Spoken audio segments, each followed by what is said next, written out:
Friends, ही गोष्ट तशी खूपच जुनी आहे. म्हणजे साधारण 4 वर्ष पूर्वीची आहे. पण अजूनही मला ती जशीच्या तशी आठवते.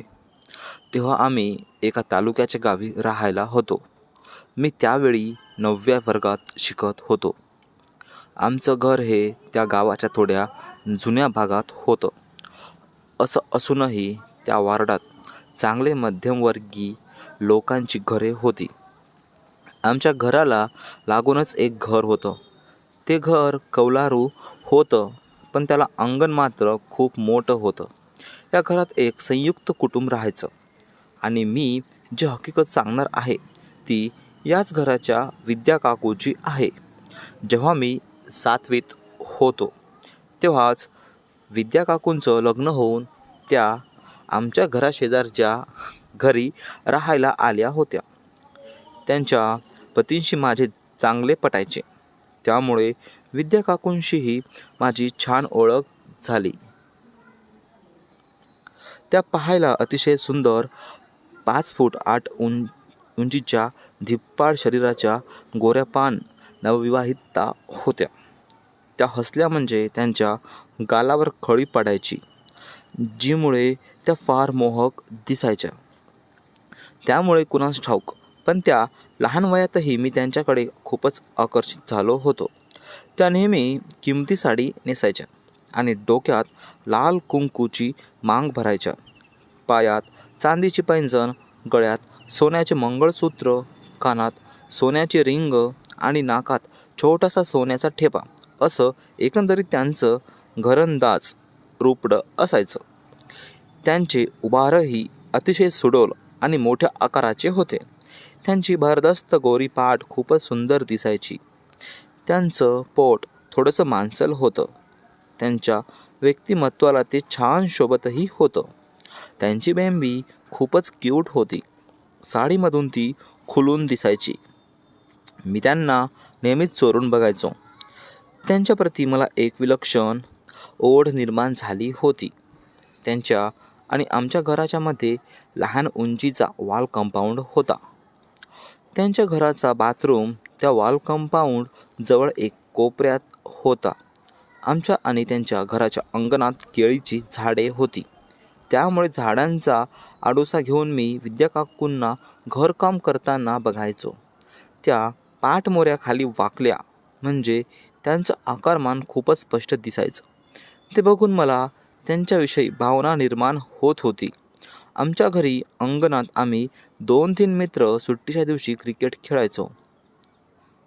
एके दिवशी रविवारी असेच आम्ही क्रिकेट खेळत होतो. मी क्षेत्ररक्षण करत होतो, त्यामुळे केळींच्या झाडाजवळ उभा होतो.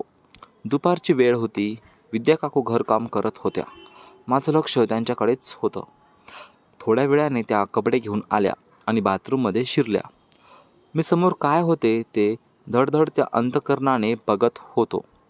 मी रोज ह्या वेळेला शाळेत असायचो, त्यामुळे विद्या काकूंची अंघोळीची वेळ मला माहिती नव्हती.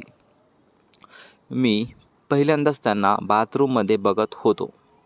त्यांनी बाथरूमचा दरवाजा बंद लावला नव्हता, त्यामुळे आतमधील दृश्य पूर्णपणे मला दिसत होतं.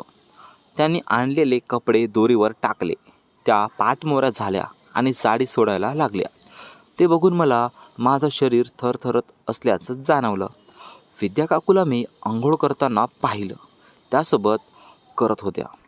तर विद्या काकू बाथरूम बाहेर पडल्या आणि घरात शिरून पूजा करायला लागल्या.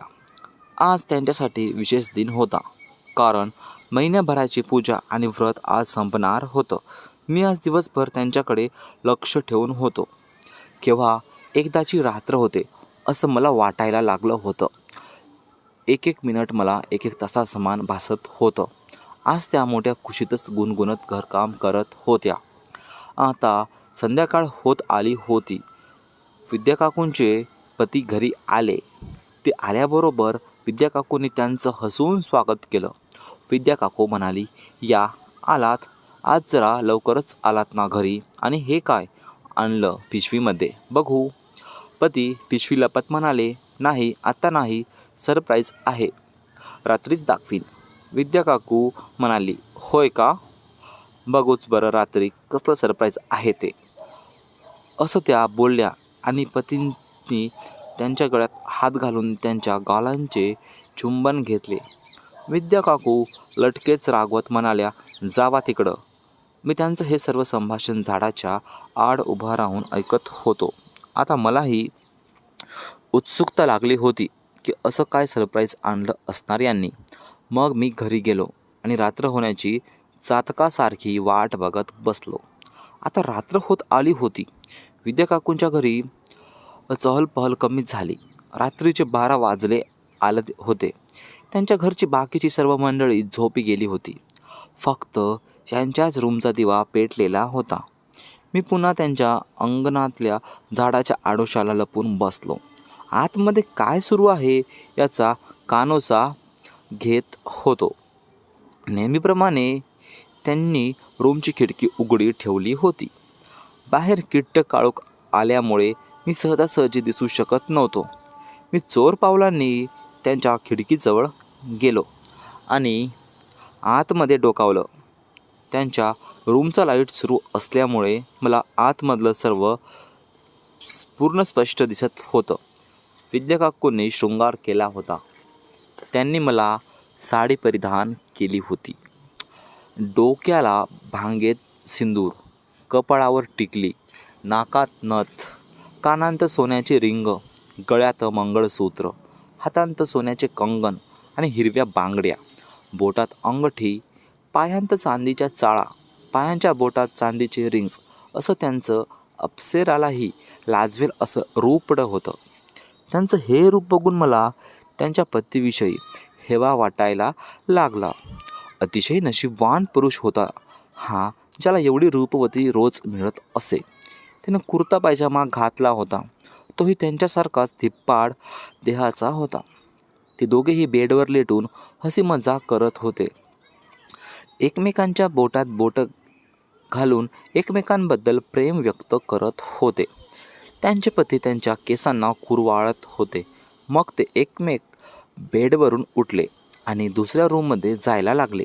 विद्या काकू म्हणाल्या, अहो कुठं चाललाय? पती म्हणाला, मी तुझ्यासाठी काहीतरी आणलंय. असं म्हणून ते आत गेले आणि मोगऱ्याचा गजरा घेऊन आले. ते बघून विद्या काकू म्हणाली, अय्या किती छान, मला आवडते केसांत गजरा मळायला. मग त्यांचे पती त्यांच्या केसांत गजरा माळून घ्यायला लागले. पती म्हणाला, आणखी एक विशेष सरप्राईज आहे, ते मी नंतर दाखवेन. विद्या काकू म्हणाला, असं काय आणलं आहे विशेष, देव जाणे. मग ते दोघं प्रेम करायला लागले. पती, विद्या माझी राणी, खूपच मोहक दिसतेस ग तू.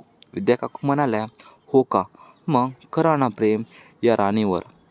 मग ते त्यांना कवेत घेऊन त्यांच्या पाठीवरून हात फिरवून त्यांच्या चेहऱ्यावर चुंबन घेऊ लागले. मग हळूच विद्या काकूंच्या लालचुटूक ओठांवर आपले ओठ टेकवून त्यांचे रसपान करायला लागले. विद्या काकूही त्यांना सहकार्य करत होत्या. त्या त्यांच्या पतींच्या पाठीवरून हात फिरवत होत्या. त्यांच्या बांगड्यांची खणखणाट वातावरण आणखी मादक करत होते. मग त्यांच्या पतींनी त्यांचा पदर बाजूला केला. त्या रात्रीला विद्या काकूंनी त्यांच्या पतींशी खूप संबंध बनवले. ते दोघे एकमेकांमध्ये खूप जास्त रंगून गेले होते. इकडे मी त्यांना पाहून माझे भान हरपून टाकले होते. पहिल्या वेळेस मी असा नजारा बघत होतो. विद्या काकू सारखी एक नंबरची बाई मी आज बघली होती. मला झोप लागत नव्हती, त्यामुळे मी माझ्या चड्डीमध्ये हात घालून रातभर झोपलो आणि नेहमी विद्या काकू पाहायला लागलो होतो. आणि मित्रांनो, त्यानंतर मी विद्या काकूला कसं पटवलं आणि असं त्यांच्यासोबत खेळ खेळलो ते पुढच्या भागांमध्ये नक्की सांगेल. तोपर्यंत पाहत राहा आपल्या चॅनलवरचे व्हिडिओ आणि धन्यवाद.